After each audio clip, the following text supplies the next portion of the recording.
Imagine a metal that's lighter than steel, stronger than aluminium, and can withstand temperatures at which other materials simply burn up. A metal used to build aircraft that conquer space and implants that serve people for a lifetime. Sounds like science fiction? But this is titanium, one of the most mysterious metals on Earth.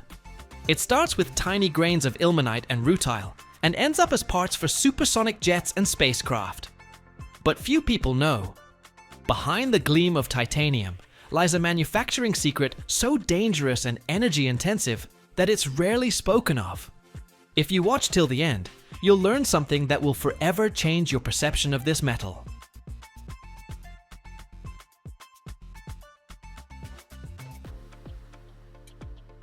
The story of titanium production begins in the late 18th century when, in 1791, a British clergyman and amateur mineralogist named William Gregor discovered a new metal in the mineral ilmenite, which is now the main source of titanium.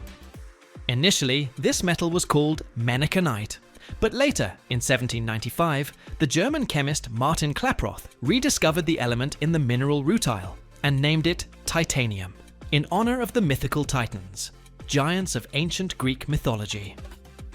However, the pure metal was first successfully isolated only in 1825 by the Swedish chemist Berzelius, though at that time it was contaminated with impurities and practically unsuitable for industrial use.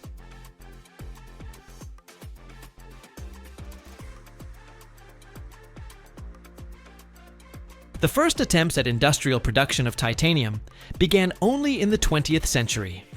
In 1910, the American chemist Matthew Hunter obtained a small amount of pure titanium, and the real breakthrough came in 1925 when Dutch scientists Van Arkel and de Boer developed a method for producing high-purity titanium, paving the way for its widespread application. From the mid-20th century, titanium production developed intensively, especially in the USA, where the metal became indispensable in aviation, the space industry, and military applications. The production of titanium starts with the mining of titanium-bearing raw materials, mainly the minerals ilmenite and rutile, which contain titanium oxides. These ores are found in placer or lode deposits and are widespread across the globe, particularly in Australia, Canada, China, Norway, and South Africa. After mining, the ore undergoes a complex multi-stage processing.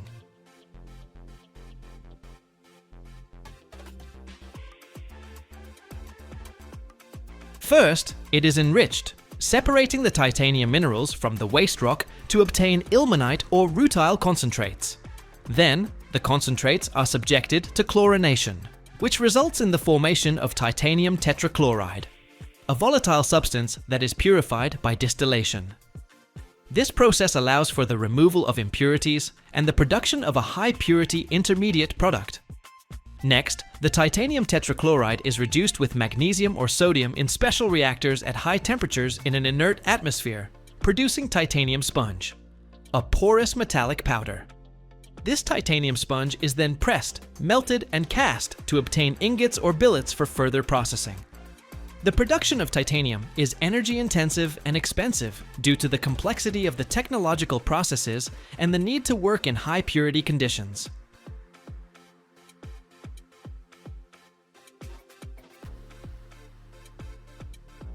The main industrial method for producing titanium is the Kroll process, which remains the global standard. It involves the chlorination of titanium ore, purification of titanium tetrachloride, and its reduction with a metal, allowing for the production of high-quality metal for aviation, space technology, medicine, and other industries. Thus, titanium production begins with the mining of ilmenite and rutile, goes through complex chemical reactions and physical processing to transform natural minerals into a high-tech metal that combines lightness, strength, and corrosion resistance. The initial stages of titanium production are based on a complex, multi-step technological process that begins with the extraction and preparation of titanium-bearing raw materials, mainly ilmenite and rutile.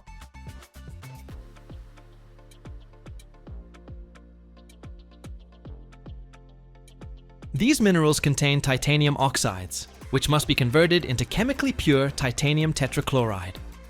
To do this, the titanium ore concentrates are chlorinated in fluidized bed reactors at a temperature of 1,800 degrees Fahrenheit, where carbon and chlorine gas react with the raw material to form titanium and carbon monoxide. This tetrachloride contains impurities of other metals, which are removed by distillation to obtain high-purity technical titanium. The next key stage is the reduction of titanium tetrachloride to metallic titanium. The most common industrial method is the Kroll process, in which titanium tetrachloride reacts with magnesium in a vacuum chamber at high temperature.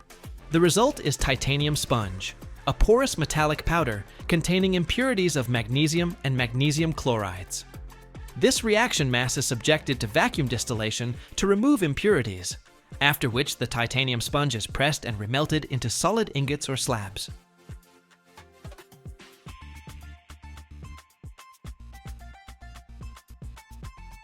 The resulting titanium ingots are then used to produce alloys, rolled products, sheets, and complex parts.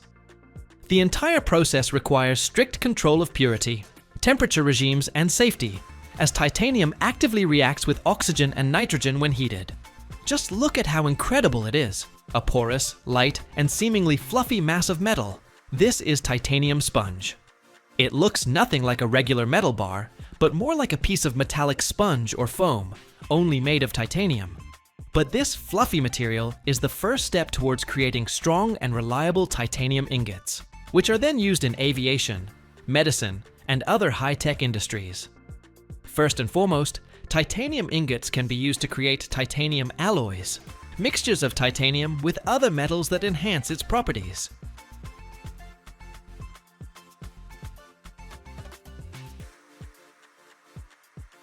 To obtain an alloy, alloying elements are added to the molten titanium, most often aluminium, vanadium, molybdenum, iron, or niobium.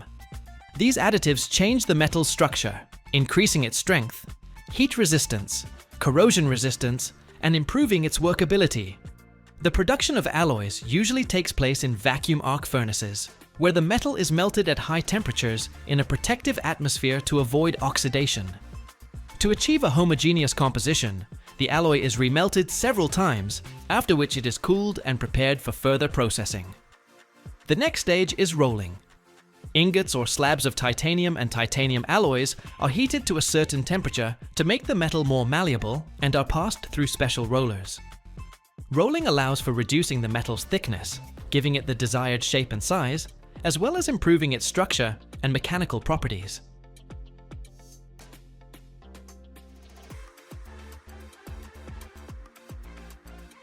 The result is various types of rolled products: strips, ribbons, wire, and bars. Rolling can be hot or cold, depending on the requirements for the final product. From these rolled products, sheet metal is made: thin, flat blanks that are widely used in construction, aviation, medicine, and other industries. Titanium sheets are distinguished by their high strength and corrosion resistance, and are also easily subjected to further processing, cutting, bending, and stamping. The production of sheets requires precise control of thickness and surface quality, so after rolling, they are often subjected to additional processing, such as polishing or anodizing. To create complex parts, various methods of processing titanium and its alloys are used. These can include mechanical milling, turning, grinding, as well as modern technologies such as additive manufacturing using laser powder bed fusion.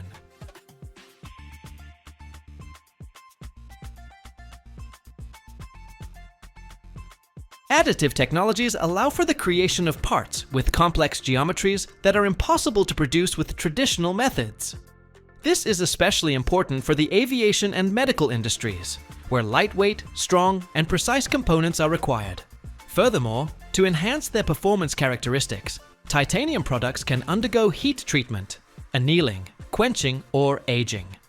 These processes change the internal structure of the metal, improving its strength, hardness, and fatigue resistance. In aviation, titanium is used for 15% of the weight of a modern passenger aircraft, significantly reducing its overall weight and increasing fuel efficiency.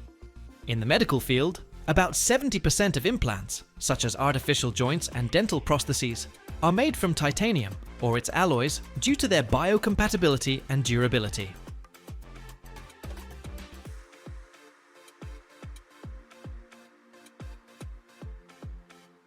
Every year, over 100 million small arms are produced worldwide. But only one rifle has truly become a legend: the AK-47, a symbol of simplicity, reliability, and an incredible history. It can be assembled and disassembled in minutes, even in the harshest conditions.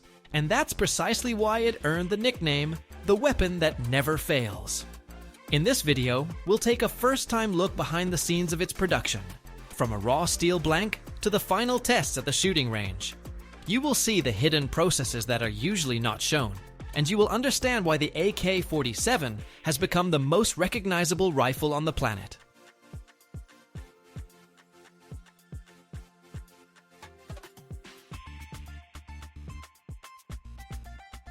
When I entered the factory, I immediately felt that I had stepped into a place with a huge history. The air smelled of metal and oil everywhere, and the sounds of working machines created an atmosphere of important work. In this video, I want to show you how the AK-47 is made, starting from the raw materials and ending with the final assembly. We will see how a rifle, known worldwide for its reliability and simplicity, is born from ordinary materials. Believe me, you won't want to miss this exclusive look at the production process.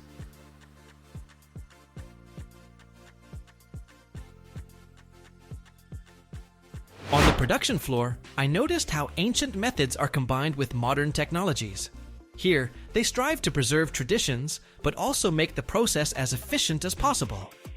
Next to the forging areas stood modern machines controlled by computers.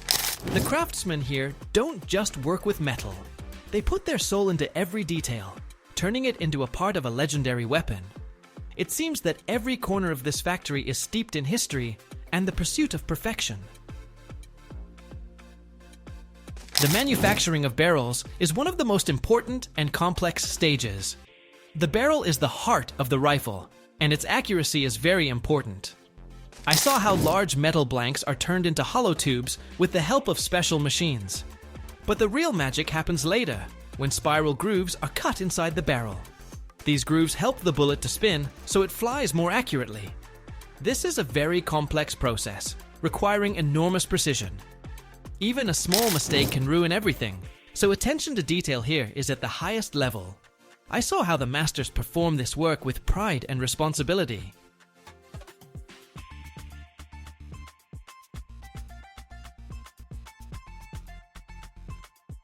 Each barrel undergoes numerous checks to ensure it meets all standards. Engineers use special instruments to measure and check the inner surface of the barrel. It really looks like a scientific investigation, because even the slightest defect can affect the accuracy of a shot. They check the barrels with ultrasound, measure the diameter, and look for cracks. All this is done to make every rifle as reliable as possible.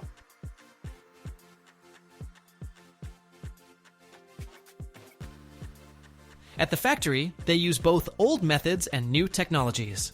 For example, the stocks for the rifles are still made by hand from wood. The masters choose the best wood, birch or walnut, and process it to be strong and durable. They sand the stocks and cover them with special compounds to make them look beautiful and be strong. This shows that traditions and respect for history are very important here.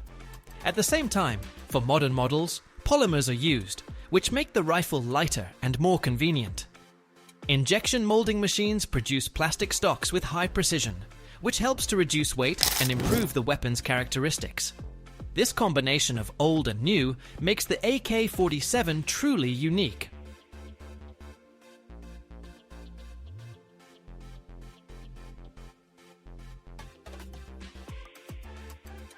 Quality control is a very important part of the work at the factory. Every detail goes through numerous checks. This is not just a visual inspection, but a real process using ultrasonic tests and magnetic particle inspection. All this is necessary to ensure that there are no defects in the parts that could affect the weapon's performance. Every assembled rifle is checked at a special shooting range to ensure it shoots accurately and reliably. I stood behind protective glass and watched as engineers tested each rifle. First, they checked how all the mechanisms worked, and then they conducted a test firing.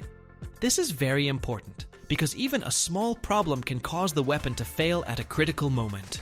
If something goes wrong, the rifle is sent back for rework.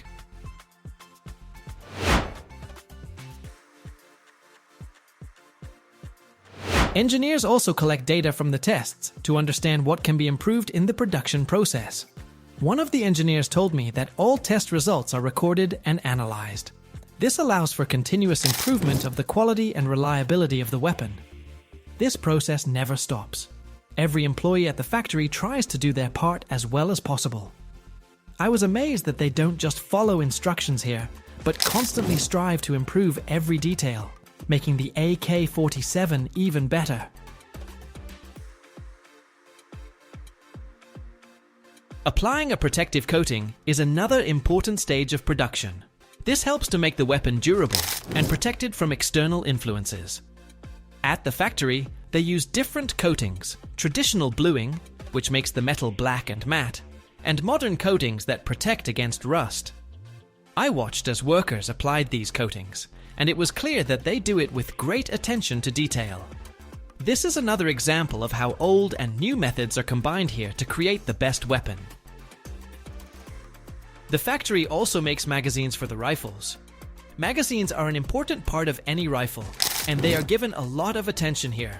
They make magazines from durable materials to withstand great loads.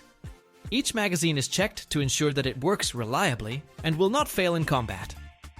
I saw engineers inserting magazines into the rifle and checking the feeding of cartridges.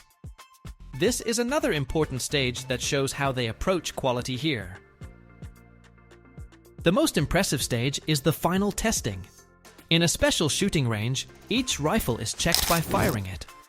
I stood behind bulletproof glass and watched as engineers fired the rifles, testing them for durability and accuracy. Each rifle goes through a series of tests: single shots, automatic fire, and testing in different conditions. If something goes wrong, the rifle is sent for rework. Engineers collect data from these tests to understand how to improve the weapon. This is a continuous process that helps to make the AK-47 so reliable. When I was leaving the factory, I couldn't stop thinking about the complex history of this weapon. On the one hand, it has become a symbol of struggle and revolutions, and on the other hand, it has been used in wars and destruction. Having seen how much labor and skill is invested in each rifle, I realized that this is not just a weapon, but the result of engineering talent and human labor. Every detail is created with great attention, and this makes the AK-47 something more than just a rifle. It is a symbol of history, traditions, and the pursuit of perfection. The AK-47 is not just a weapon, it is a part of history. It was created to be reliable and easy to use. It can be disassembled and assembled in minutes, even in difficult conditions. This makes it popular among military personnel around the world. The simplicity of its design and high reliability are what make the AK-47 so special.